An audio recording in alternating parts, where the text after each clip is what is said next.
This episode is brought to you by Distill Union. Hi everyone, this is Edgar, the host of Snug Wrestling. They design everyday carry gear with one simple idea: less but better. From slim Wally wallets with magnetic closures to Ferris key organizers, they keep everything clean and quiet. Distill Union makes carrying your essentials effortless. Built from full grain leather and backed by a 3-year warranty, simplify your carry and save 20% off with promo code SNUG at DistillUnion.com. That's 20% off with promo code SNUG at DistillUnion.com.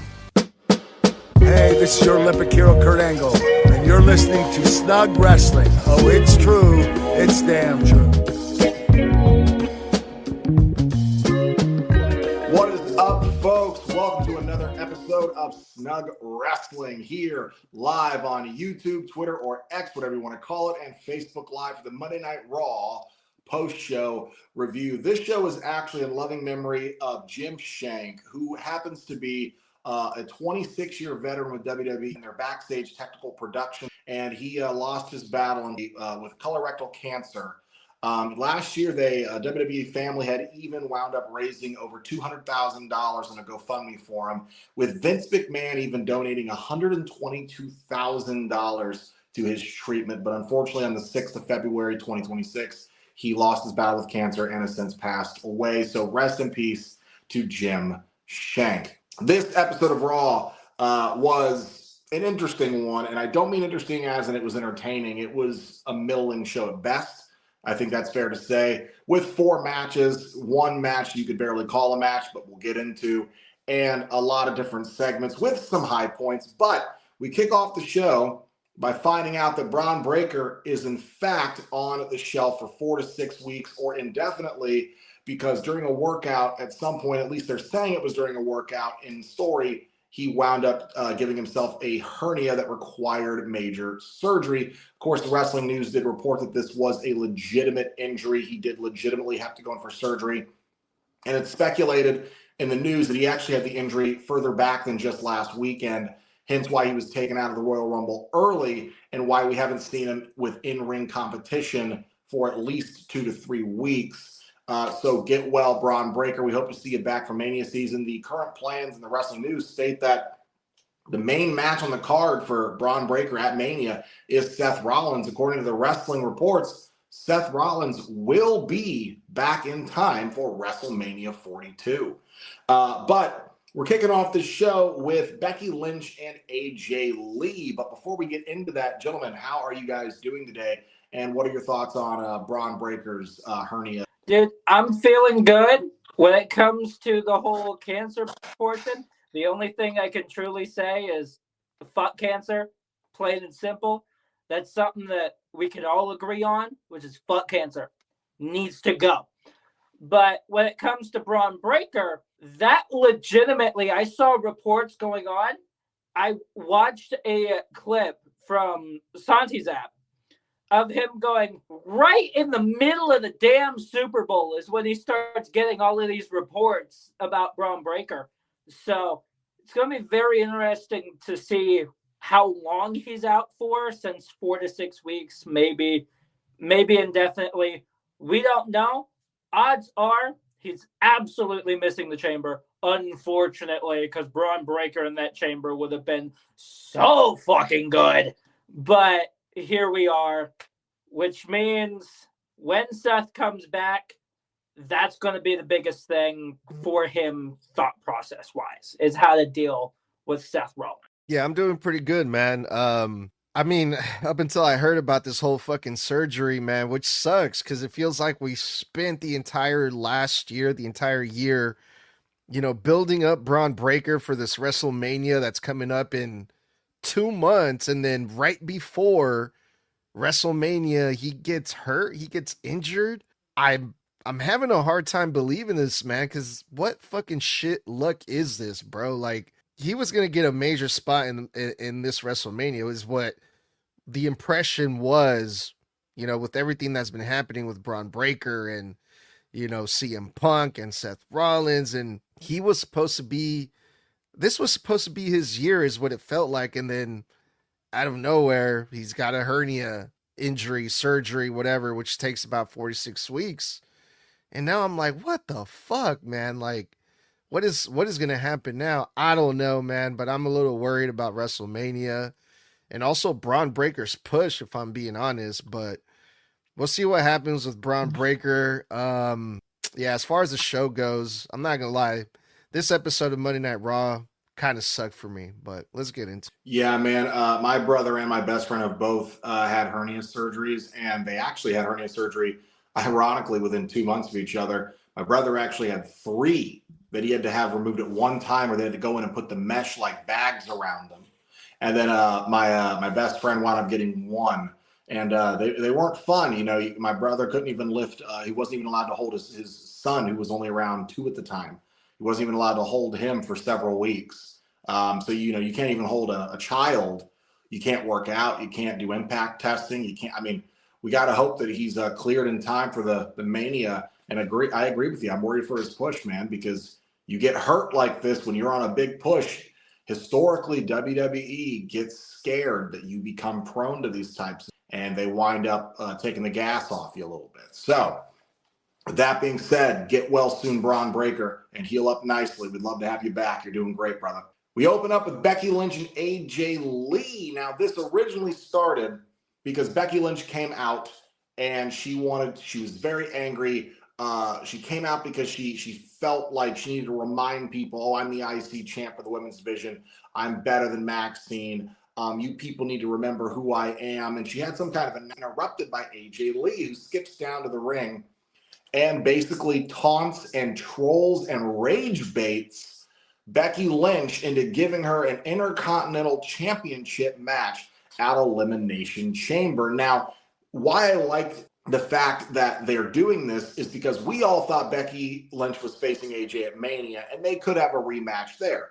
However, when it came down to it, AJ brought up a good point. She said, well, I've beaten you twice. I beat you at WrestlePalooza. I beat you at War Games. I'm basically the #1 contender at this point, and I should be. Becky Lynch gets mad and feels like, oh, what do I got to do to get rid of you? You want a match? I'll give you a match. And AJ goes, well, I've already beaten you, so what's in it for me? If you want me to really go away, you got to put that belt on the line. Becky caves and does it. This was great only in the sense that I love that AJ's finally getting her first singles title match in well over 10 years.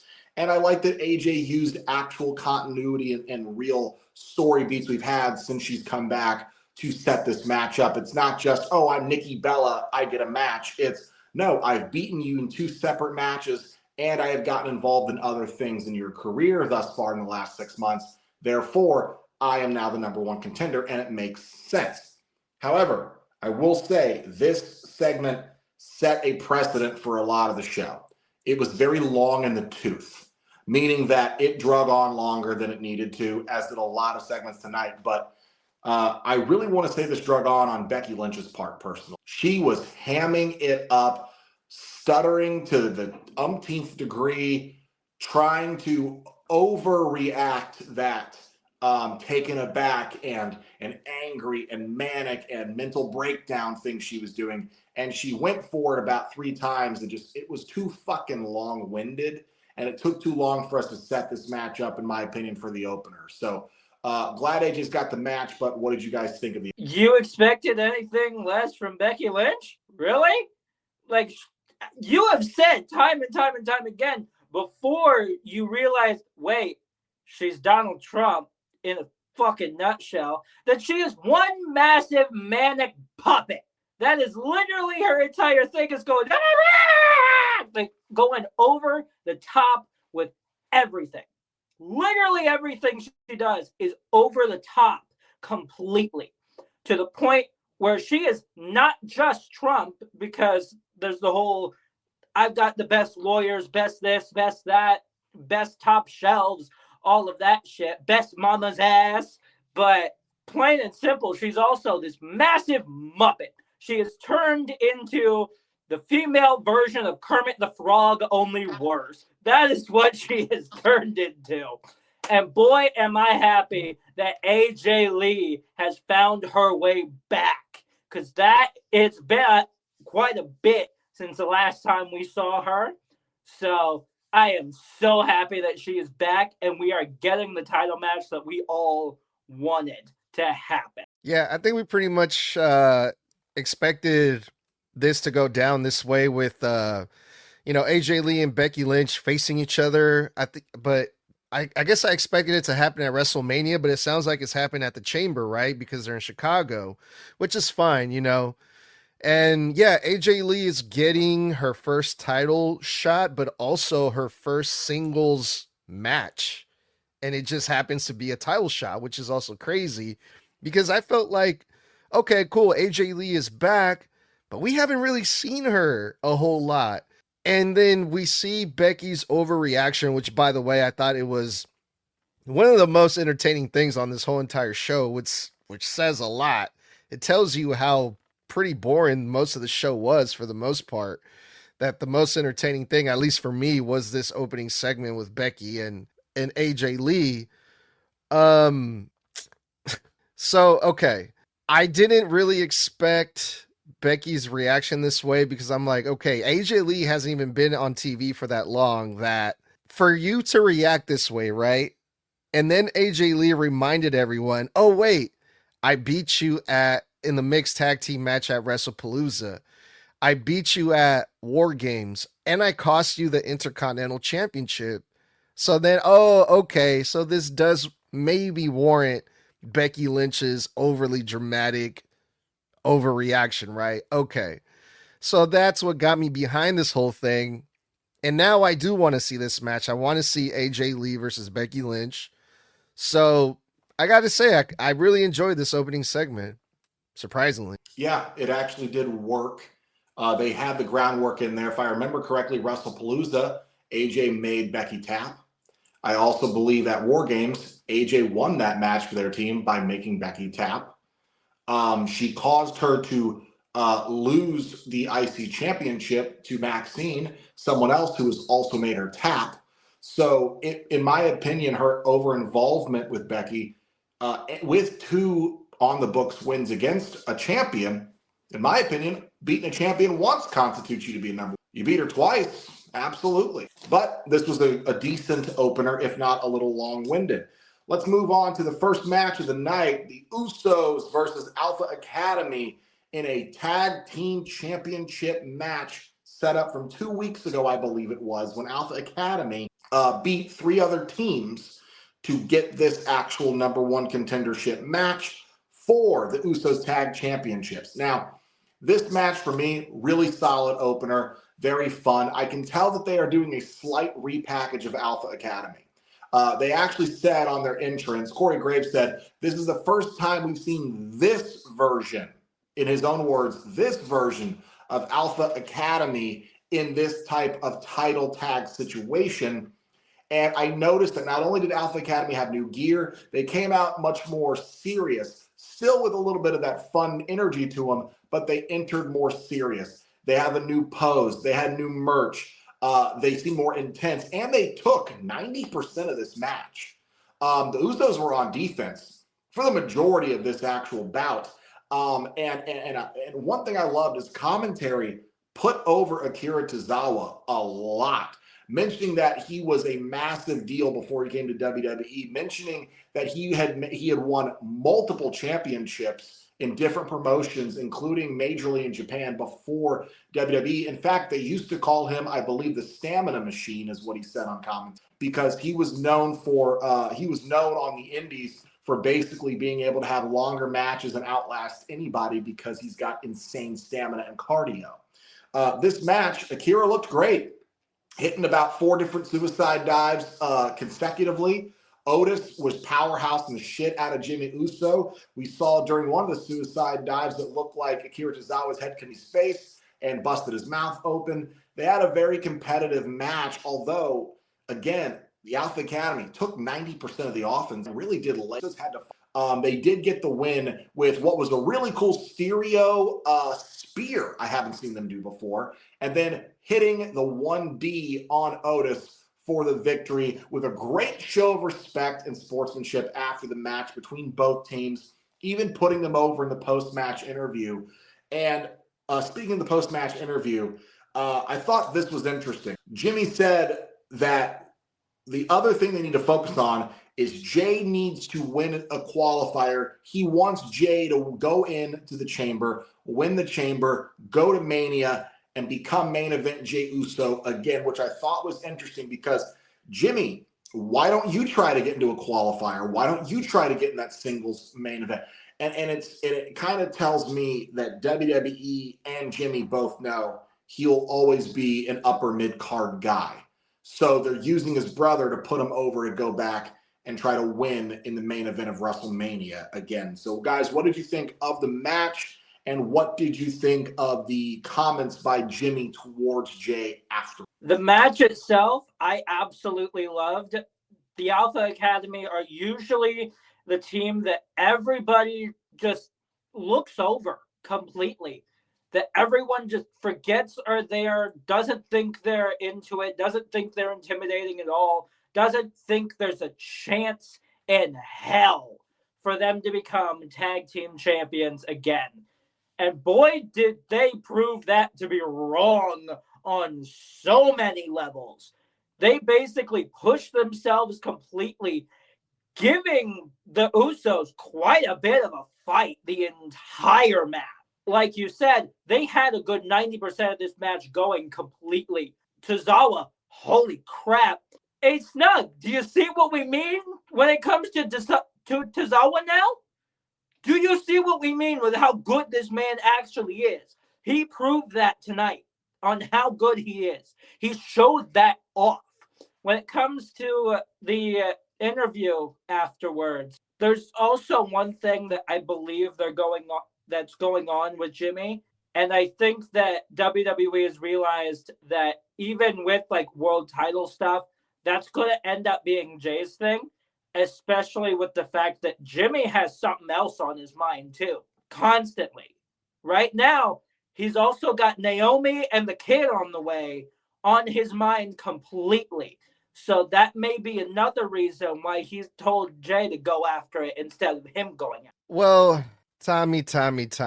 Unlike, I guess, most people, I don't believe the announcers are supposed to put over the talent that are in the ring. Yeah, that's their job. Doesn't mean that it's true. Doesn't mean that they're telling the truth. I mean, yeah, that's nice and everything that they're saying all these great things about Akira Tozawa. But look, I'll get to that later. I want to start off with what I liked about this match because I'm not just going to shit on this completely, okay? The Usos got their first tag team victory. Perfect. Lovely. The right team won here. Otis looked great. Big fucking guy. The Usos were bumping off of Otis. Otis got his shit in. He looked great. They made Otis look great. However, seeing Jay Uso in the ring with Akira Tozawa is just ridiculous. Main event Jay Uso went from wrestling Gunther and LA Knight and CM Punk and all these things, and now he's getting his ass beat by Akira Tozawa.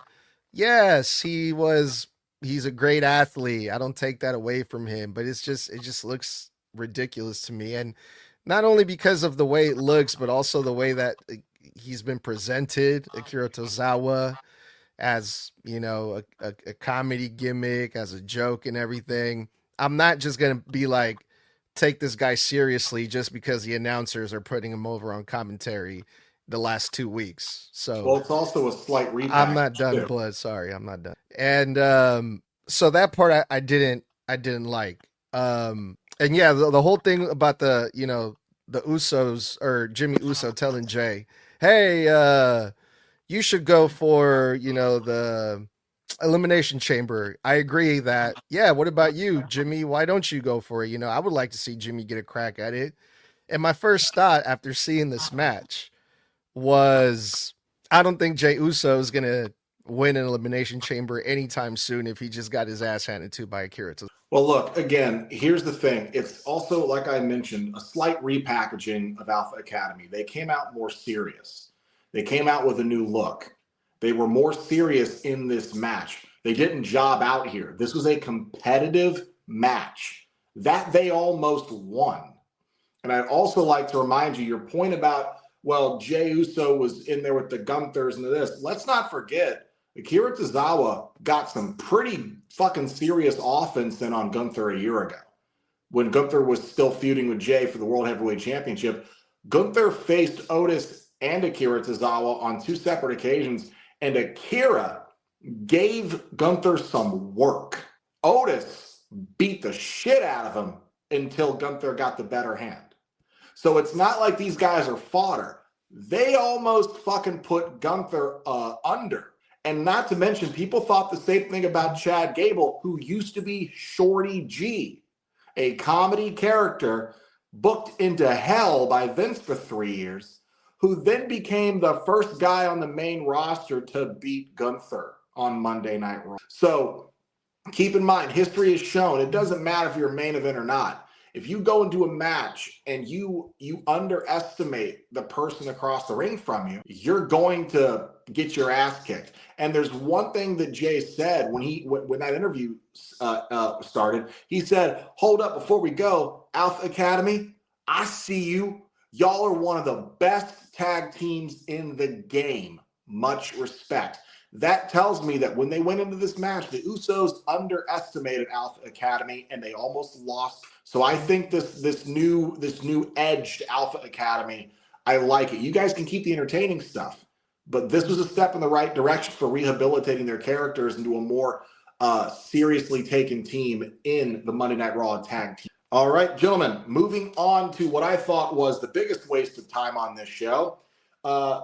Liv Morgan and Dominic Mysterio come down to the ring because they're going to cut a promo because we think we're finally going to hear who the fuck Liv Morgan is choosing for WrestleMania. Keep in mind, Liv Morgan is the 2026 Royal Rumble winner. She comes down, and let me tell you why this is such a big waste of time. They come out, go all the way down to the ringside, cut straight to 3 minutes of commercials. They come back from commercial, and just when she's finally about to talk after 45 seconds of crowd work, Dom interrupts her and then gives her flowers and calls her the best Royal Rumble winner of all time. They have a very awkward exchange of start, stop talking. And then finally, as Liv is about to speak, because God knows this segment didn't end faster than it lasted, Stephanie Vaquer comes out and makes it her way down to the ring, cuts a full promo in Spanish on Dom and Liv. Liv tries to get Dom to translate. He says, "Oh, I don't think you want to know what she said." I think the truth is he barely understood what she said because Chilean and Mexican are not the same types of Spanish. And Dom responds to her as if she fully understood what he said in return. And then they basically have an exchange where Stephanie says, "Oh, well, Liv, what he said to me was he called himself a bitch." This results in them having an exchange. Liv calls Stephanie a puta, and she smacks the shit out of fucking Dom. And then we don't find out who Liv is facing because Liv said, "You know what? I'm not in a rush to give you an answer, and I'm not in a rush to give Jade Cargill an answer either." Yes, Liv, well, as an audience member, I'm in a fucking rush to figure out who the fuck these women in the chamber are vying. Because to me, one of the stakes of the chamber is knowing that the other title's up for grabs because someone called their shot against the other. So for me, I need you to at least figure out who the fuck you're choosing by next week or the Monday after, so we know what the women come to chamber, whom they're actually trying to compete against when it comes. I think that's important, but this was a massive waste of TV time. This was literally just, let's go down to the ring, have an awkward exchange, cut a promo, and then still get nowhere else in this story. Gentlemen, what did you think about it? I think, where the hell were you 3 years ago? Who? Cody Rhodes. Like blood. Where were you 3 years ago when Cody took so fucking long to choose it? Yes, he did go, "Hey, Rock, I'm not doing it. Go ahead." But it took an entire press conference for him to go, "Hey, you know what? Fuck it. Roman Reigns, I'm choosing you." Yes, but the difference is Cody's segments with The Rock and Roman, they were entertaining. This wasn't entertaining. Yeah, Liv is not The Rock. I mean, Liv is not Cody. We love Liv. She's not The Rock, to where him just showing up is entertaining. That was different because that was Cody getting his spot stolen and the fans fighting and rallying to give it back to them. That's why that took him so long to rip it back away from The Rock. This PLE ended over a week ago, week and a half ago, and now we've got to wait a whole nother week to see if you're going to make a decision. And you wasted our time here by giving us nothing and then just leaving the ring. Yeah, it also seems like, it's kind of obvious that she's going to choose Stephanie Vaquer. So it's just like, what the fuck? Just pick her and be on with it. I mean, can you genuinely, and look, we love Liv, and Liv has a very great chemistry, but do you really see Liv and Jade having any kind of in-ring chemistry? I mean, they've barely interacted. I think once when Liv went over to SmackDown. You forget there's a title match this week. I'm not forgetting anything. I'm talking about the fact that Liv has no chemistry with Jade. She's had no interaction with Jade. So why would she pick Jade? It's a foregone conclusion. You're making us wait when we know it's going to be Stephanie. That's my point. Yeah, and I don't see Jordynne Grace beating Jade Cargill. No. After she's held the title this long, just to be like, all right, we're going to take it off of you now right before WrestleMania. Yeah, she literally, to be fair, they did it to Rhea last year with Io out of nowhere. However, Jade's been a champion for 100 days, and Jordynne Grace just got up to the main roster like a month. I don't see them giving it to Jordynne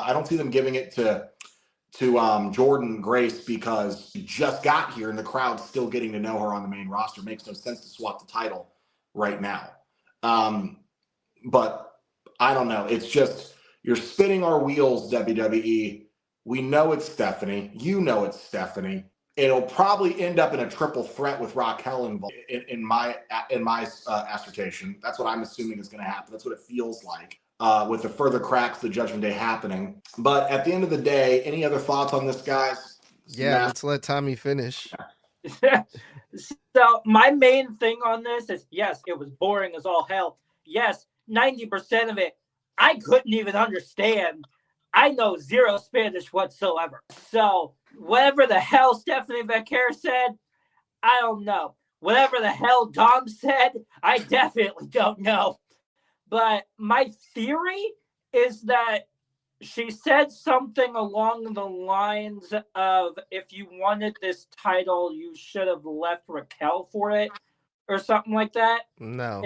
Then what did she say, Mr. Forget? I mean, I understood everything that Stephanie Vaquer was saying, but I don't remember because it wasn't interesting. Nothing about this segment was interesting. Even I don't understand why Dom couldn't just translate for Stephanie. It's not like, yeah, at least tell the audience what you guys are saying, because look, it's like the whole Bad Bunny thing, right?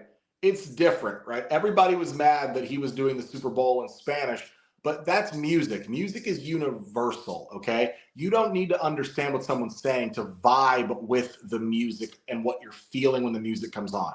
This is different. This is storytelling, where there are exchanges here that progress an overall story, and we need to know what the fuck you're saying so we can continue to tell the story. They're in Ohio. I don't know if you know anything about Ohio. I don't think that crowd's 90% Spanish like a game in California, okay, where they're right next to Mexico, or you're fucking in Miami. This is different. This is Ohio, where they're kissing fucking Canada. Tell the story and tell us what you're saying. The only reason that I can imagine or come up with that I think they wouldn't translate it is just for timing purposes, because if you translate, then you start this back and forth of, oh, she said this, then she said that, and it just becomes like this weird thing. But it's like, it was they weird. do other things that kind of stalls out the segment anyway, where they're just kind of just standing there wasting time, it seems like. So why not waste time translating so everyone can understand, but this could have been a backstage segment where she just answered like Jackie Redmond, like, I'm not deciding yet. I'm not in a rush to give Stephanie or Jade an answer. You'll find out when I feel like, you know why? Because I'm the greatest Royal Rumble winner of all time. And That's also all it this had to makes be. this makes it less interesting because the interaction between the champion and the challenger, they don't even understand each other. So it's like, who who cares? Who's gonna care about this match when no one knows what they're fighting over besides the championship? You know, but This it's would be like, like this would be like Asuka. This would be like if Asuka was in a feud with Stephanie.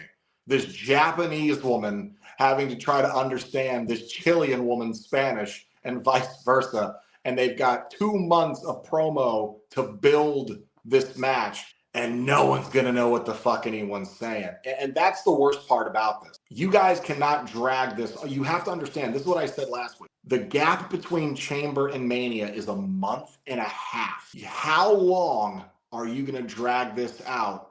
Because people are going to lose interest if Stephanie and Liv don't have enough, a month and a half's worth of story going. And at this point, we're talking 2 months and a week of story that needs to be told before that match. Like Tommy. at this point, just cut the damn promo in English. So all of us can actually understand what the hell you were saying. But that's really about it. And that was my only major issue with it was, yes, it was boring, but at the same time, I couldn't understand what the fuck they were saying anyway. Yeah, the things that stood out to me about this thing was not the promo or what was said, because I could care less about that. But the whole, giving Liv Morgan flowers and chocolates, that vase, that glass vase that was in the middle of the ring, I was like, wrestling knowledge or wrestling logic would tell you never bring anything glass to the middle of the ring because someone is going to get hit over the head with that thing. That didn't happen, unfortunately. Should have. It would have made this shit much better. I know. Something would have happened aside from Dom getting his fucking molars. Stephanie Vaquer fucking cracks it over Dom's head or something. That would have been a nice pop, And by the way, if you clip this, Snug, what we said, make sure when you clip it, you include the part where I compared the difference between Spanish speaking and singing at the Super Bowl, music being a universal language versus storytelling in a promo needing to be translated for the audience, because promos aren't universal, because then people are going to call us hypocrites. Why would they call us hypocrites about that? Because I've been in support of Bad Bunny publicly, and they'll shit all over us in our comments because I defended his performances. No, I've been posting a whole bunch of Bad Bunny stuff on our socials. But you know how they're going to be. So when it comes down to it, gentlemen, let's move on to the second match of the night. A match I had a lot of high hopes for, and then this fucking thing was a mess. A chamber qualifier for the women's. Ivy Nile versus Lyra Valkyria versus Rhea Bloody Ripley in a triple threat match to determine a spot for Elimination Chamber. And man, oh man, this match started off where I was like, oh, this is going to be good. Hey, this is some good shit. First couple of minutes, I'm into it. I'm thinking, oh, this might be match of the night. We're talking Ivy Nile, super underrated, but great fucking athlete. Lyra Valkyria, insane athlete. And it's Rhea fucking Ripley. What else needs to be said about that? Everything she does is usually great or received very well. This shit, man, I don't know if these girls didn't talk enough about their match ahead of time. We're talking about missed spots, missed timings, sloppiness, a lot of waiting in between sequences, a lot of confusion mid-sequence with roll-ups where they're pausing and waiting. Oh, do I go now? We're talking about the Tower of Doom spot that was actually good. And then right after that was an electric chair spot where it's supposed to be a bulldog from Ivy Nile off the top rope to bulldog Lyra off of Rhea's electric chair move. And Rhea went early and Ivy jumped anyway, completely missing each other, and still had to try and go for a pin. This match was all over the place. Look, I get people have an off night. This was off for all three women. They tried their best to salvage it. Rhea Ripley got the win. And interestingly enough, she got the pin on Lyra and not Ivy Nile. Now, I wanted Ivy to win this because I feel like Rhea and Lyra get enough chances at title shots. all of Lyra's feuds last year were mainly over tag team gold, the IC gold, constantly. And Rhea Ripley was world champ this time last year. She's been a tag champ. She is always in championship-esque matches. And she even had a match for a world title with Io and freaking Naomi last year. So I thought, let's give Ivy a little bit of something. Give her something. Let's take Ivy seriously. She could be a great in-ring competitor if given the chance to show what she can do. Thankfully, she didn't eat the pin. Lyra did. But, man, this match, this was a downer for me. I don't know. What do you guys think? Well, Lyra was definitely pissed during a commercial break segment as well. There was an interview with Lyra Valkyria and Bailey, and she told the reporter, "Hey, where are you when I'm actually winning these matches? Why are you always here every time I lose these things? Why?" So clearly, Lyra Valkyria is pissed off completely. So Rhea Ripley, no stranger to these chamber matches whatsoever. But at the same time, WrestleMania just last year, if I remember correctly, was Bianca, Rhea, and Io Sky.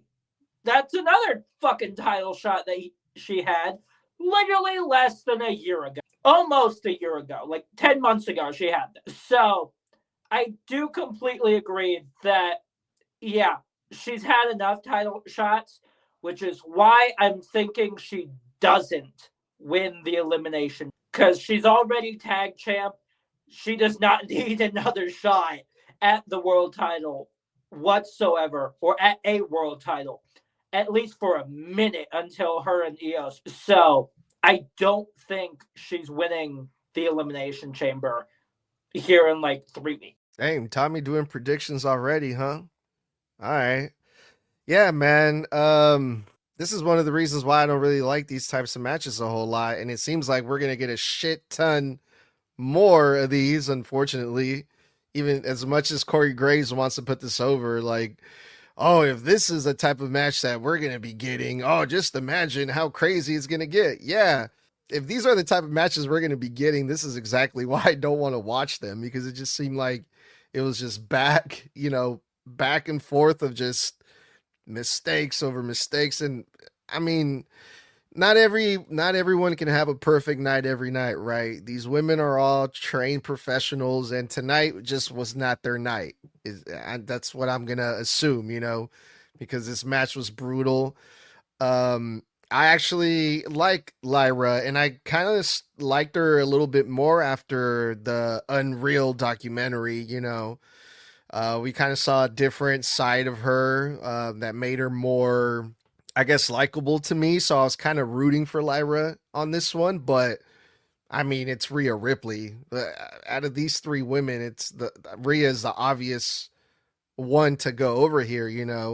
We just had to sit through this entire match to see that happen, unfortunately. But yeah, man, a rough start to these women's qualifying matches. Yeah, and I think we still have 4 more slots to fill. So remains to be seen. And remember, guys, we're not ragging on these girls. No one can have a perfect night every night of the week. There's going to be miscommunication. And unfortunately, the more people, the more bodies you have in a match, the easier it is to miscommunicate, to miss time, because you're not just working off the timing of your opponent. You're working off the timing of two. And this just wasn't it, unfortunately. But I do give props to the women for doing their best to salvage it by the end. Let's move on. So before I get into the how Finn hijacked the show, I'm going to get into what set it up and then lead into it. So we get a Judgment Day backstage segment where Dominic Mysterio comes back into the clubhouse, and he's being consoled by Raquel and Liv, worried about his jaw after Stephanie slapped a taste out. And he says, they're trying to make me defend my IC championship. So we're hearing a little bit more about the next time Dom's probably going to have to defend that. But then Liv says, well, shouldn't you be more worried about, your compadre over here? And then the camera cuts over. We see Finn Balor sulking, sitting down. lost in thought. And what I loved about this segment exchange was Finn was upset that he is being considered an afterthought.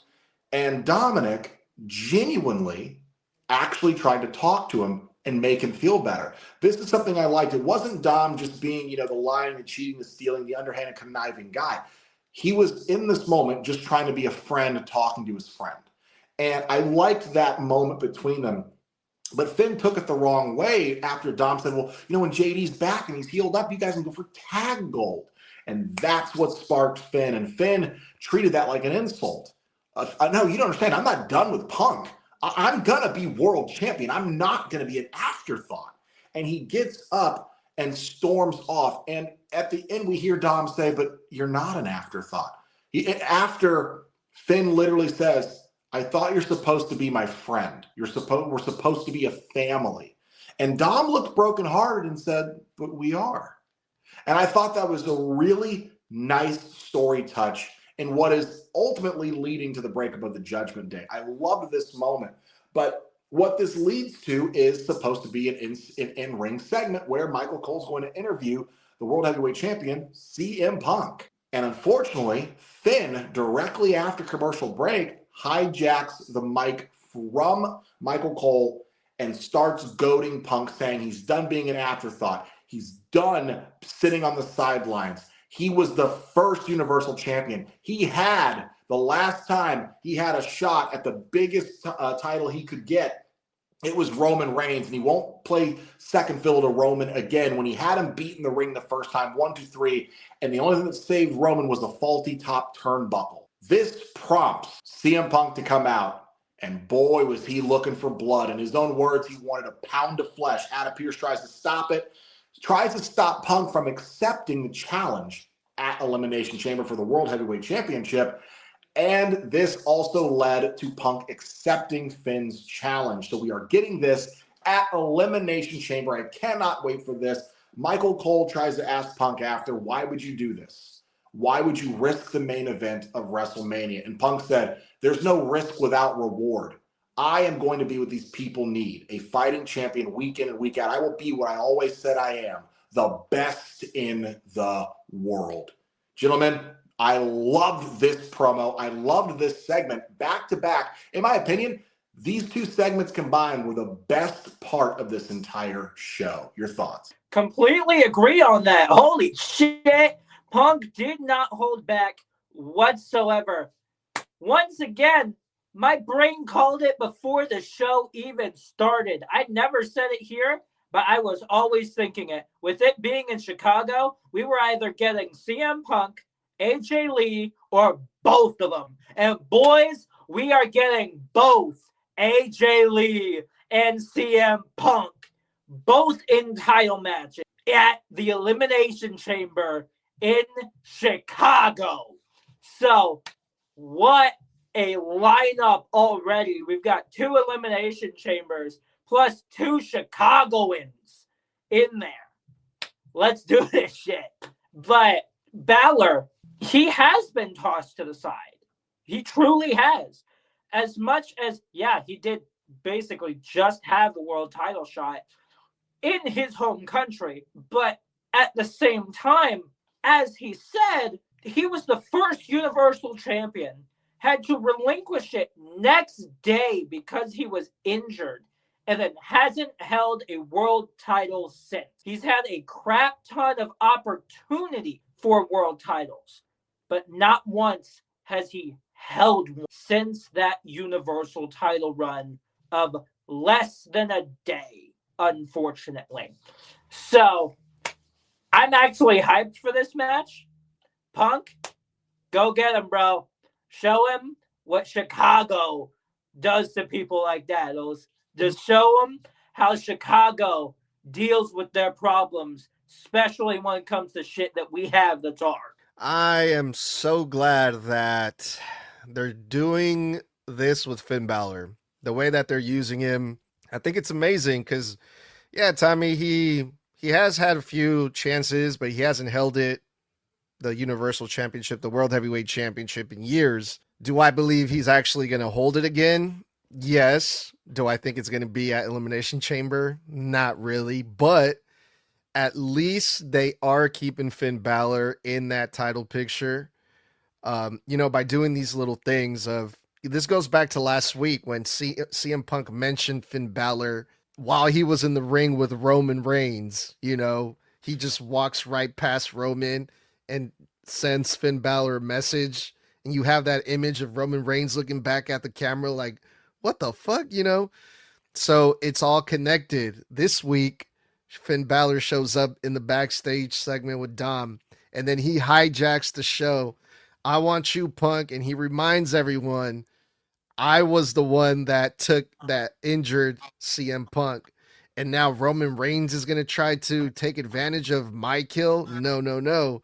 So now Finn Balor not only is on the same level as CM Punk, but he reminds everyone I'm on that same level as Roman Reigns now. I'm in that circle now. So I thought that was lovely.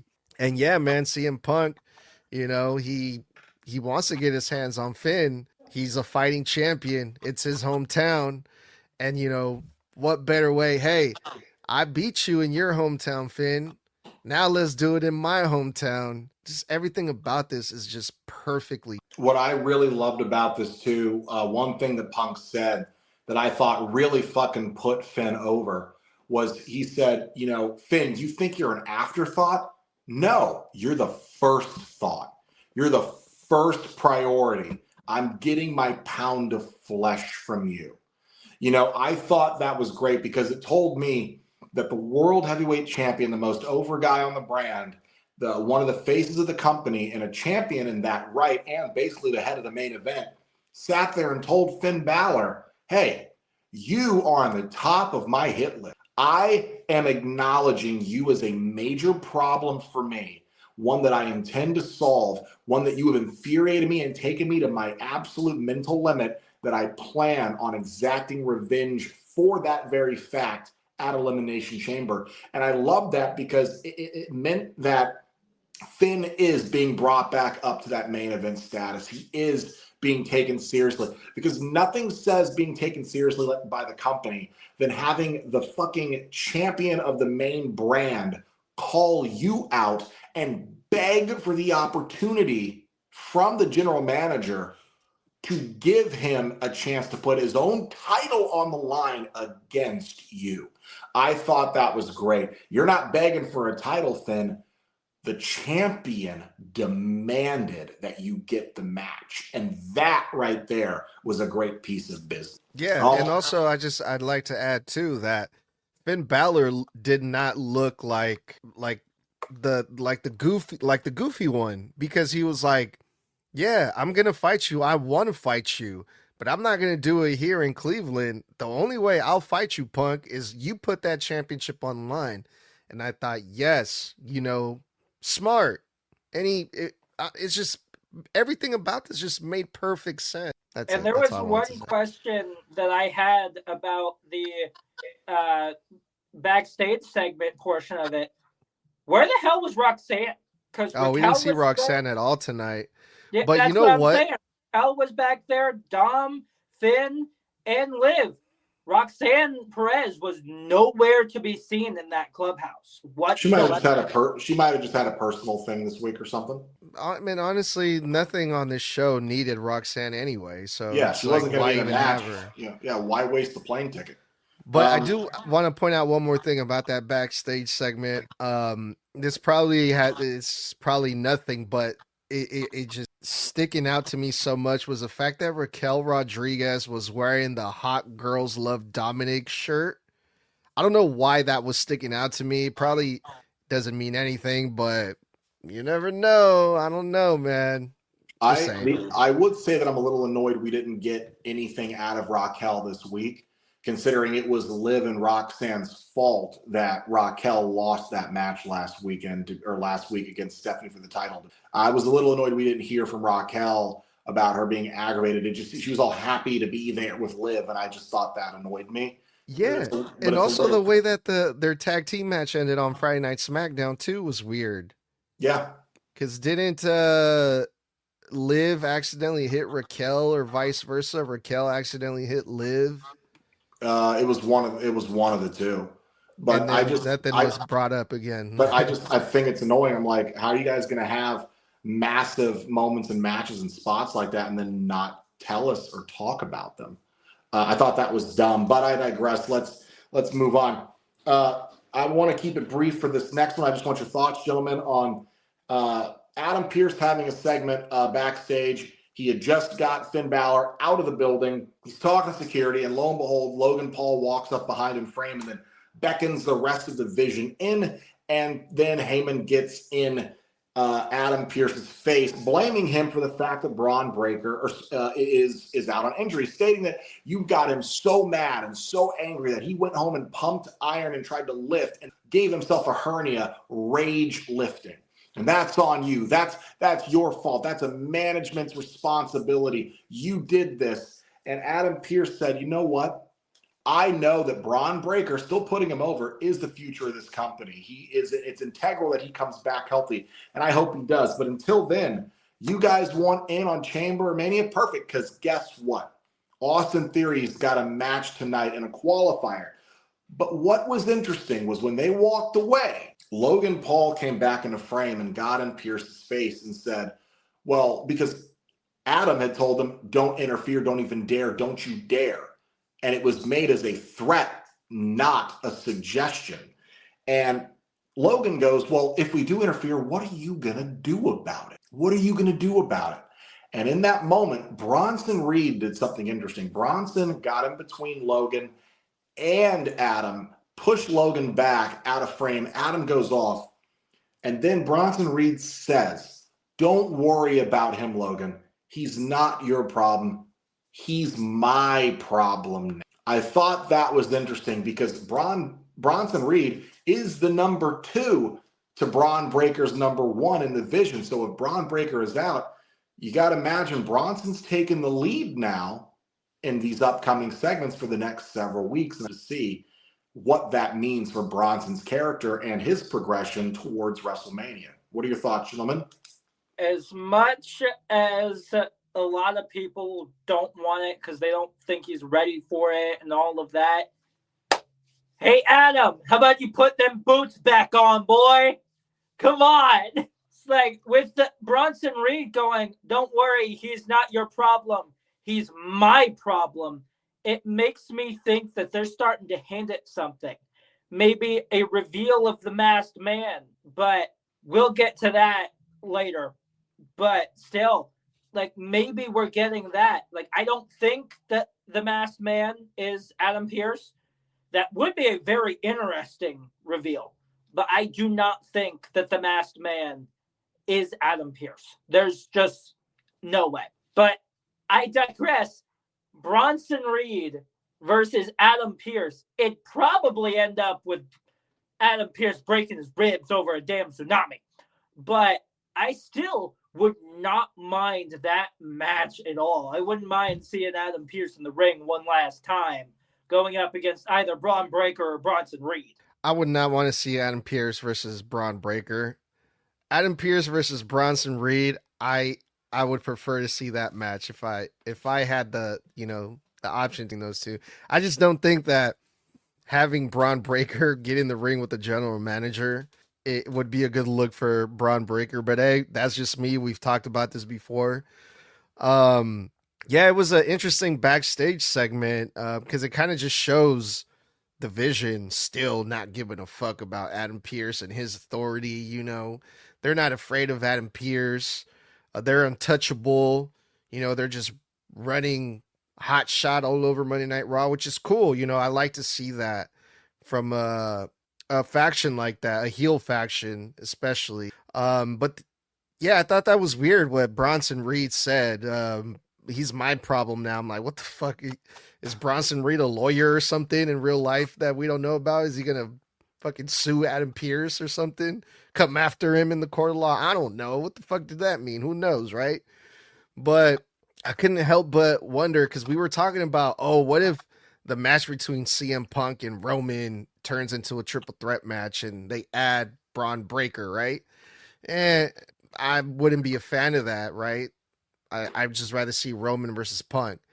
But Braun Breaker's injured, And I'm like, if this were to be a triple threat match, I can see Finn Balor being added to that match. I had that same thought. I had that Yeah. same thought at one point tonight because Braun really is going to be more Seth bound, according to the reports, regardless of their injuries. They're both apparently going to be okay in time for. So I think that Braun's story is with Seth right now.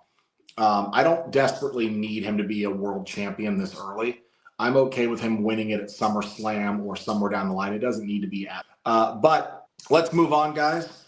Up next was something that was aggravating. Maxine versus Natty. The newly christened Natty with what I will admit, great remix of her song. I actually enjoyed the new song. But she came out with new gear. I believe this is her first official match on main roster TV in her new gear, her new look, her new music.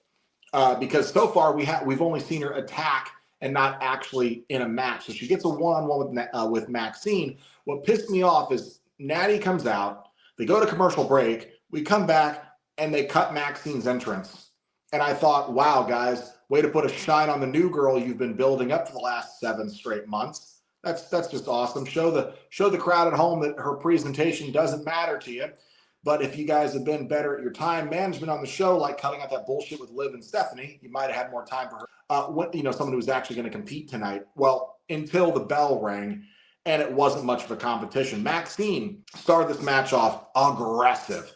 I loved it. Immediately tried to just spun Natty out of a move that she got in, reversed and countered it straight into the ankle lock. And she got Natty in the ankle lock a couple times, including outside the ring, until Natty got the upper hand, slamming the back of her head into the steel steps and throwing her into the turnbuckle outside, and then clearing the announce table to start aggressively beating her up and then putting her in the sharpshooter until the match ended in count out, which was a disappointment. Now, look, a couple things here. I enjoy the new presentation of Natty. I think it's great. I think they're doing her dirty as fuck with her new match graphic. That face, that picture they have of her doing this, terrible picture of her, guys. She looks like a man. Fix that, because it's not flattering to her in the least. I do like that she's got new gear. I do like the new presentation. I like that the gear says a low-key legend on it. I like that she's serious. It's just aggravating that you waited until she was in her mid-fucking 40s to actually push her for real. That's what's stupid. And you're pushing her at the expense of an actual up-and-coming star. That's aggravating too. However, so long as Maxine gets something out of this, that's great, because at the ultimate end of the day, Natty should be used to be building up Maxine. That's what needs to happen. That's all the work Becky put in with Maxine as well. It'd be all for naught if this was just to bury Maxine in favor of Natty, who won't even be wrestling in probably 2 to 3 fucking years on this main roster. AJ makes the save when Natty won't release the hold on the announce table.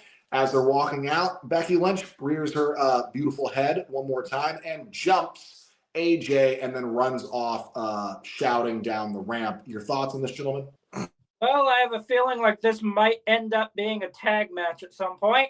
Maxine Dupree and AJ Lee going up against Natty and Becky Lynch. I have a feeling like that's going to happen probably sooner rather than later. But when it comes to Natty, I'm not sure if she had new music or anything, but I know gear-wise, like, even though it wasn't like sleeveless or anything because of where the fuck they were, wasn't her first one technically the Rumble?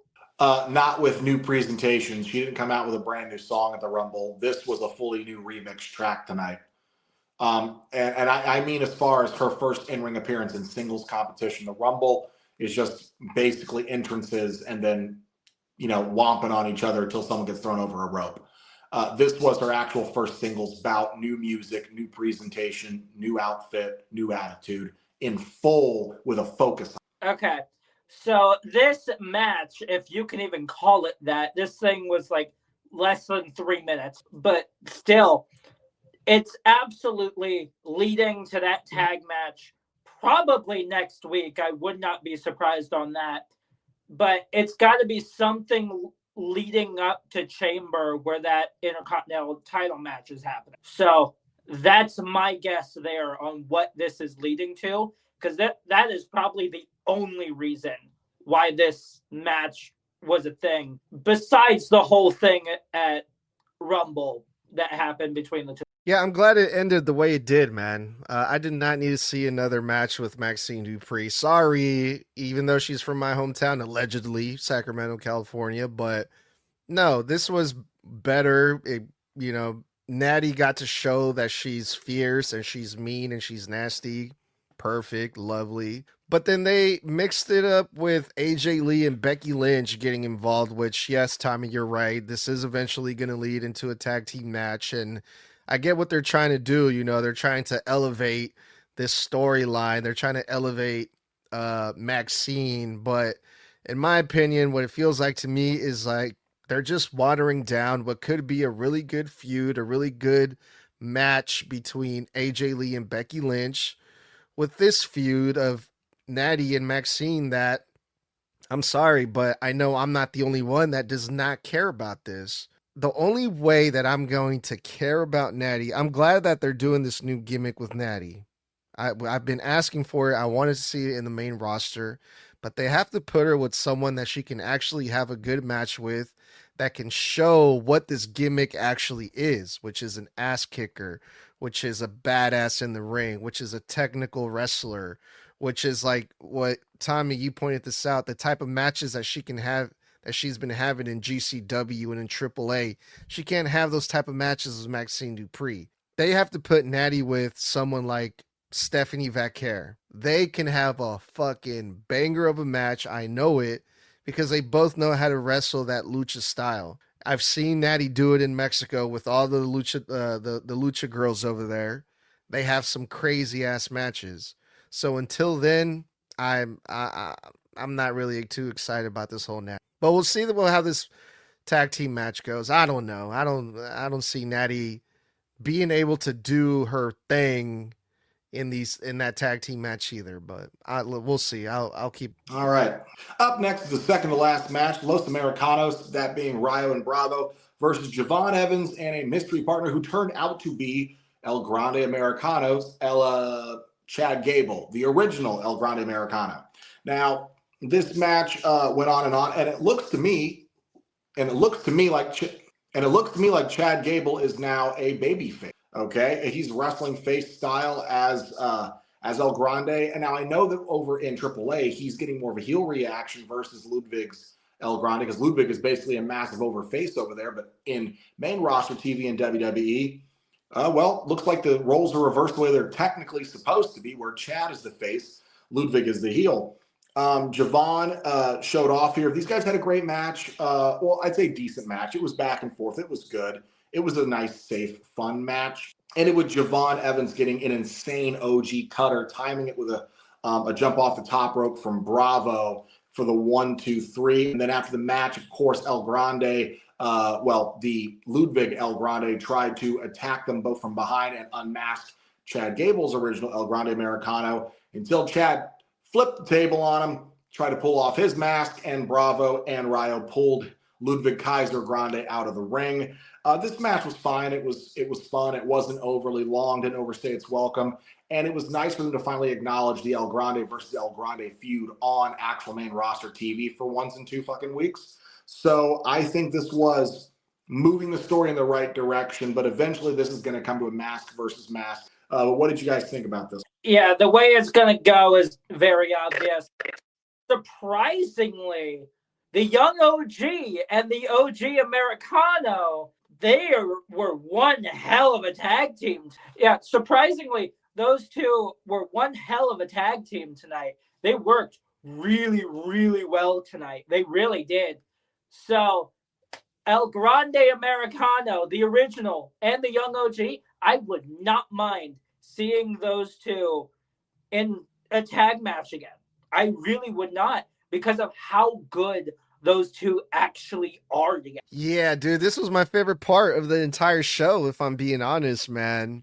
When I saw that Javon Evans had a surprise partner, right? I was like, there's no way they're going to team him up with the OG Americano. Nay, he's not the OG Americano. He's the fake Americano. This guy over here. Who puts on a wrestling mask and pretends to be a Mexican luchador? Like, who does that? The ultimate disrespect. How dare this man call himself the original Americano? That's fucking insane. And by the way, Javon Evans, I got heat with you, bro. You used to be cool, man. I used to think you were cool. I used to like you, you know, and you're going to line yourself up with that good for nothing, lie, cheating, and stealing lucha guy, you know?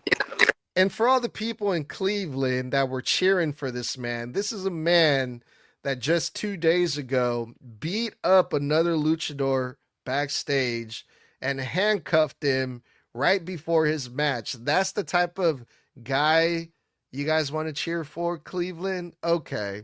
All right. But anyway, besides that, I love this because it's just crazy how just 2 days ago he was a massive fucking heel, and then we fast forward and he's getting cheered, and the real Americano is the bad guy all of a sudden. I think that's just pro wrestling, man, and that's why I love it so goddamn much, because you can be over in one place and you can be hated in a completely different city just days later. It's a lovely fucking thing, man. It's amazing.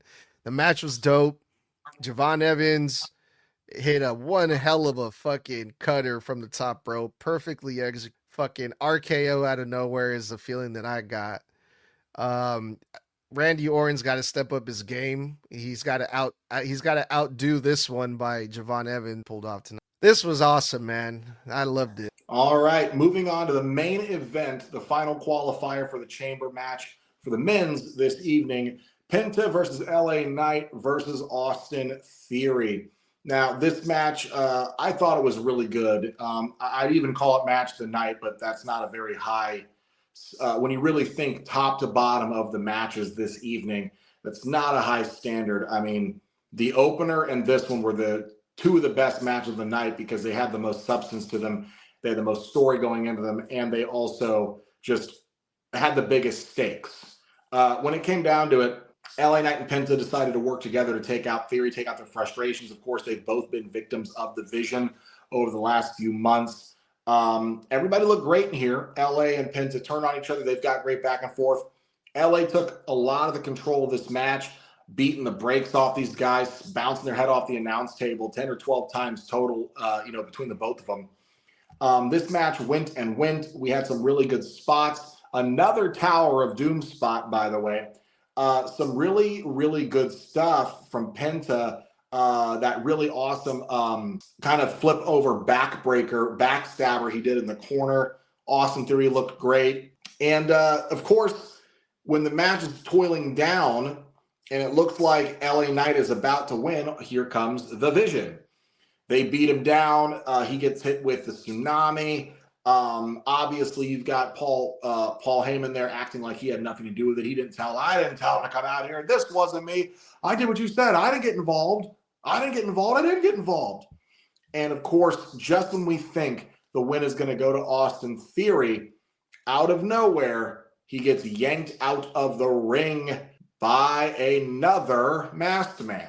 Okay? Another masked man. And this time we can't say it was Theory.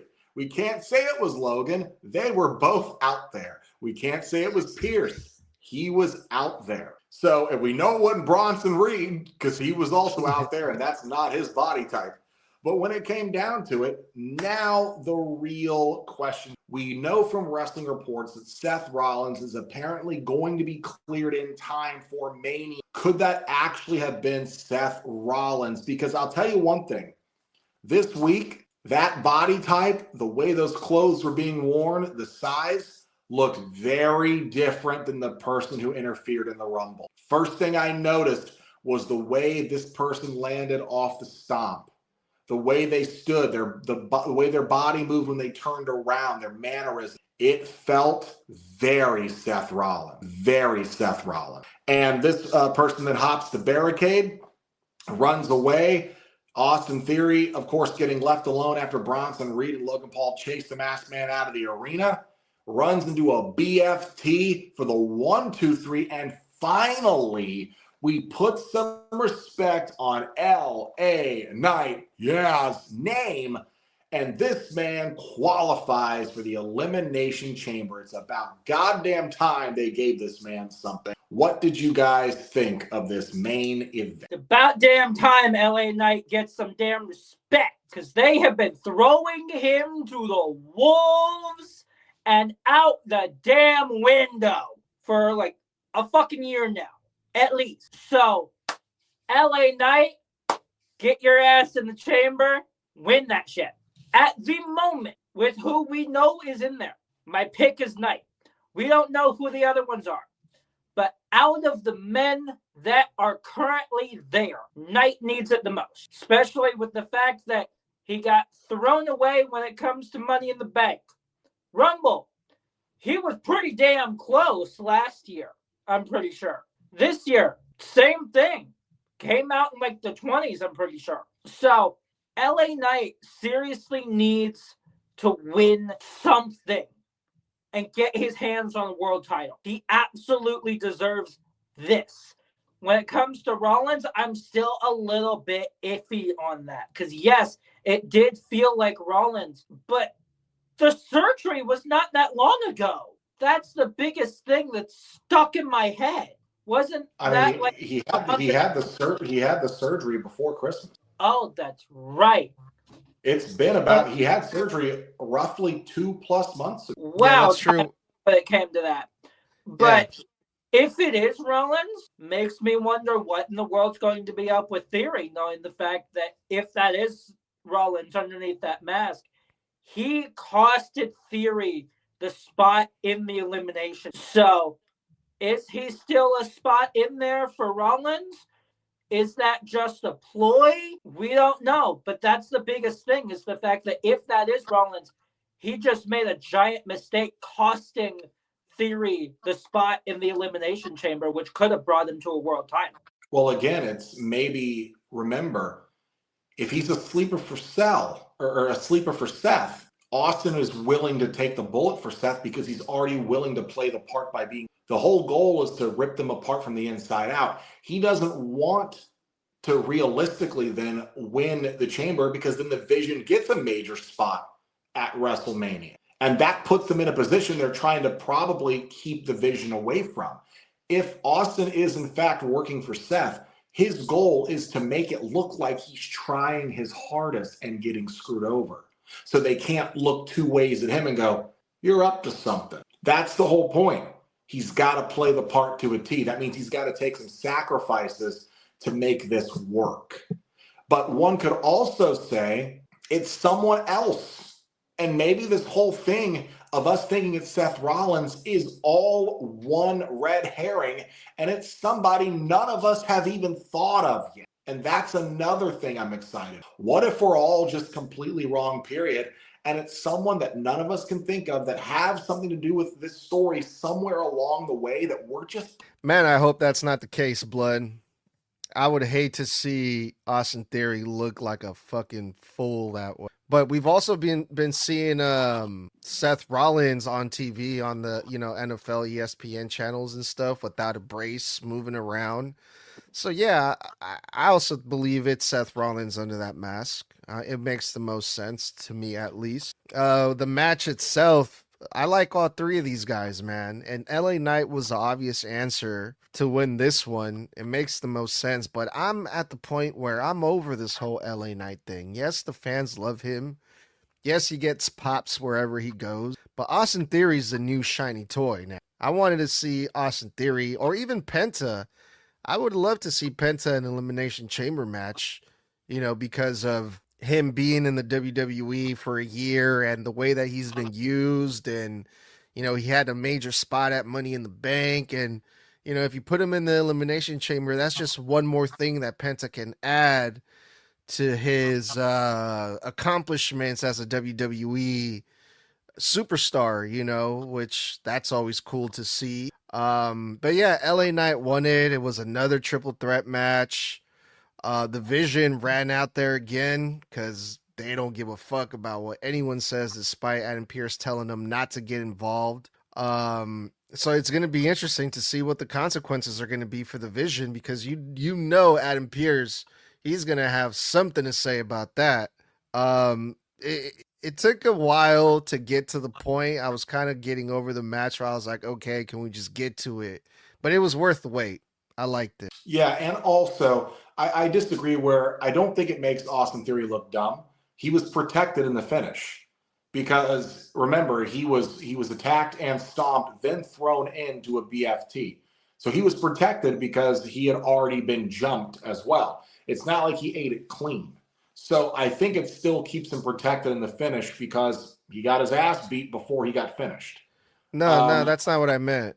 When I said I wouldn't want him to look dumb, is like, oh, I'm gonna let Seth Rollins stomp me out and cost me this match, my spot in the elimination chamber, so I can make the Vision think that I'm not really infiltrate, all that stuff. but it's not the first. We've seen it before, most successfully, and I'll tell you, the Shield. The night before Seth Rollins turned, he had an entire match with the Shield versus Evolution, where he already had agreed to screw John Moxley, at the time Dean Ambrose and Roman Reigns, over the next night. He was plan B and had been for a while. And they let us know in promos within the weeks that followed that they had approached Seth a while after, and he bided his time to screw the rest of the Shield over. He was willing to get his ass beat for weeks, get attacked, have a match, almost lose, just so he could blindside them when the time presented itself. And it's one of the most successful heel turns of the modern era. So I don't think it's a stretch to say that, if you're willing to play the long game, you're willing to take a few shots to get to the ultimate goal, the ultimate ulterior motive. If anything, it's just playing the part to perfection. That's my opinion. But, gentlemen, that was the Monday Night Raw review on Snug Wrestling. And of course, if you love kicking it with us, you can hang out with us every Monday, Wednesday, and Friday night after Raw, NXT, and SmackDown go off the air, respectively, for live post-show reviews. And of course, you can always hang out on our social medias during the shows for segment-to-segment reaction content, headed up by Edgar, the founder and host of Snug Wrestling.